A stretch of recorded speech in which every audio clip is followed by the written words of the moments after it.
ప్రపంచవ్యాప్తంగా ప్రసిద్ధి చెందిన తిరుమల శ్రీవారి లడ్డూ తయారీపై నెలకొన్న వివాదంలో దేశ అత్యున్నత న్యాయస్థానం జోక్యం చేసుకోవటం ప్రాధాన్యతను సంతరించుకుంది. లడ్డూ తయారీ కోసం వినియోగించే నెయ్యి తయారీలో ఎలాంటి కల్తీ జరగలేదంటూ చెబుతూ వస్తున్న వాళ్ల వాదనలు మరింత బలపడ్డాయి. కోట్లాది మంది హిందువుల ఆరాధ్య దైవం తిరుమల శ్రీ వెంకటేశ్వర స్వామి వారి లడ్డూ ప్రసాదం తయారీలో నెయ్యికి బదులుగా జంతువుల కొవ్వు, చేపల నూనెను వాడారంటూ ముఖ్యమంత్రి చంద్రబాబు నాయుడు చేసిన ఆరోపణలకు సంబంధించిన ఎలాంటి సాక్ష్యాధారాలు లేవంటూ సుప్రీంకోర్టు స్పష్టం చేసింది. తిరుమల లడ్డూ తయారీలో నెయ్యికి బదులుగా జంతువుల కొవ్వును వినియోగించి గత వైఎస్ఆర్ కాంగ్రెస్ పార్టీ ప్రభుత్వం అపవిత్రం చేసిందంటూ చంద్రబాబు ఆరోపణలు గుప్పించిన విషయం తెలిసిందే. ఉప ముఖ్యమంత్రి పవన్ కళ్యాణ్, మంత్రులు నారా లోకేష్, వై సత్యకుమార్ సహా పలువురు జనసేన, భారతీయ జనతా పార్టీ నాయకులు ఈ ఆరోపణలకు రాజకీయ రంగు పులిమారు. మాజీ ముఖ్యమంత్రి వైఎస్ జగన్మోహన్ రెడ్డిపై తీవ్ర స్థాయిలో దాడికి దిగారు.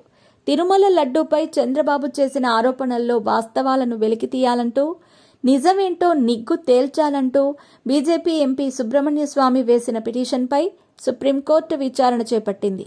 కల్తీ జరిగిందనటానికి ఎలాంటి సాక్ష్యాధారాలు లేవని తేల్చి చెప్పింది. చంద్రబాబును తప్పు పట్టింది.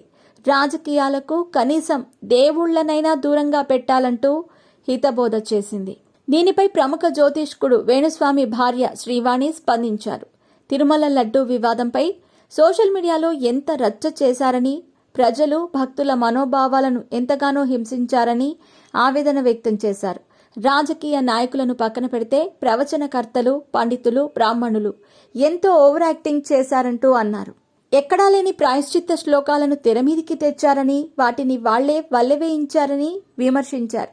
తిరుమల లడ్డూపై వీళ్లందరూ మామూలు రచ్చ చేయలేదని సెటైర్స్ వేశారు.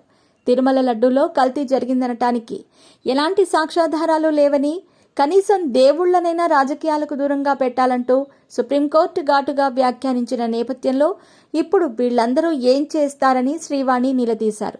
మీరు నిజంగా హిందువులే అయితే, నిజంగా వెంకటేశ్వర స్వామి భక్తులే అయితే తిరుమల లడ్డూపై మీడియాలో, సోషల్ మీడియాలో రచ్చ చేసిన నోటితోనే క్షమించండి అని పోస్టులు పెట్టగలరా అని ప్రశ్నించారు. ఎంతమంది ఇలా పోస్టులు పెడతారో చూస్తానని వ్యాఖ్యానించారు.